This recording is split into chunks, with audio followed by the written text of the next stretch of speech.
Hello my students, let us finish up today's lesson by looking the concept of finding the unknown frequency using sonometer.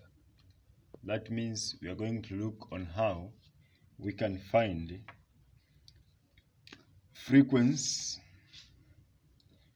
unknown frequency of other objects or other instruments by using sonometer. For example, let us assume we have, this is called a tuning fork.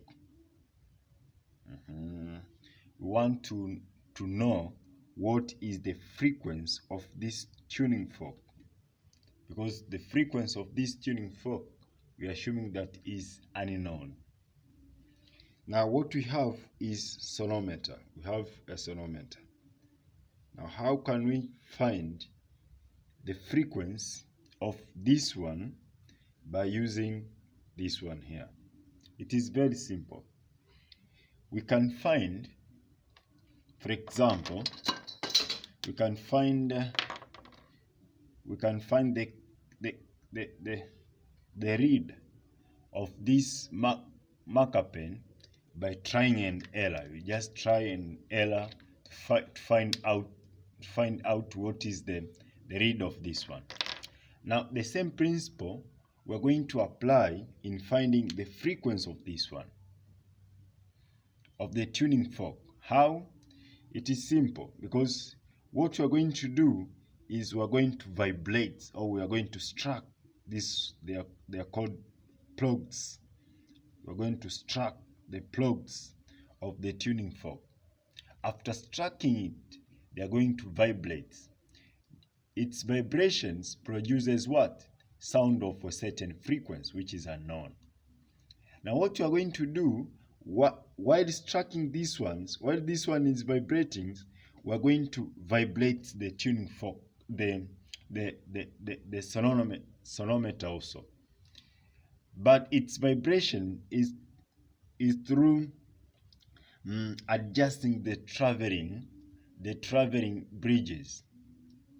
Now when it's happened that the frequency produced by sonometer matches the frequency produced by a tuning fork,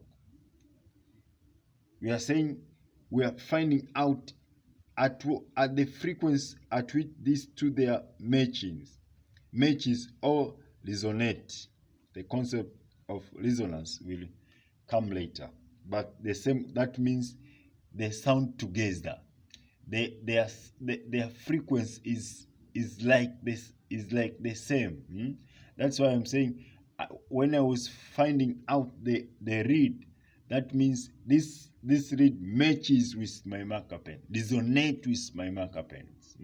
They sound together. Therefore, this read is for this marker pen.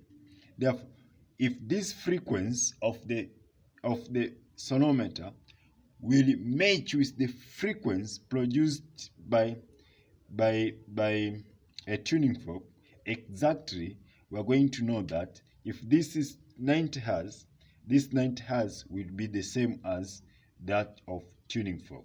Therefore, this is how we can find out the unknown frequency by using what? Sonometer. It's through resonance. It is through resonance phenomena. It is through matching phenomena. It is through unison phenomena. This is how we can find unknown.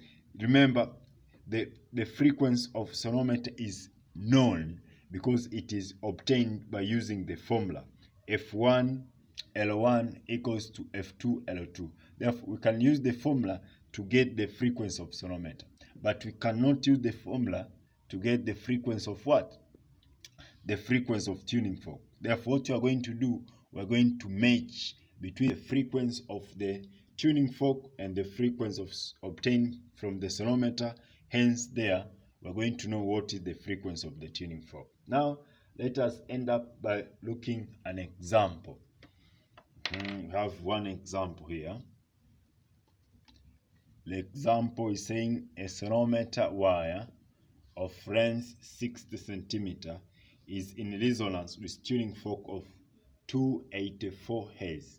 Calculate the frequency of the fork that will resonate with the same length of 90 centimeter, with the same length of 90 centimeter. Therefore, this is very simple. We have been given the following.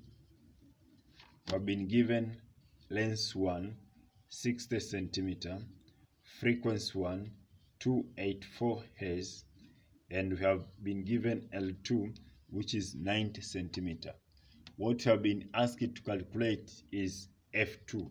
What will be the value of F2? Simple. From F1 L1 equals to F2 L2, making F2 the subject, we are going to get the value of F2 as 189.3 Hz. Therefore, my students, this is the end of today's presentation. See you in the next time. Bye.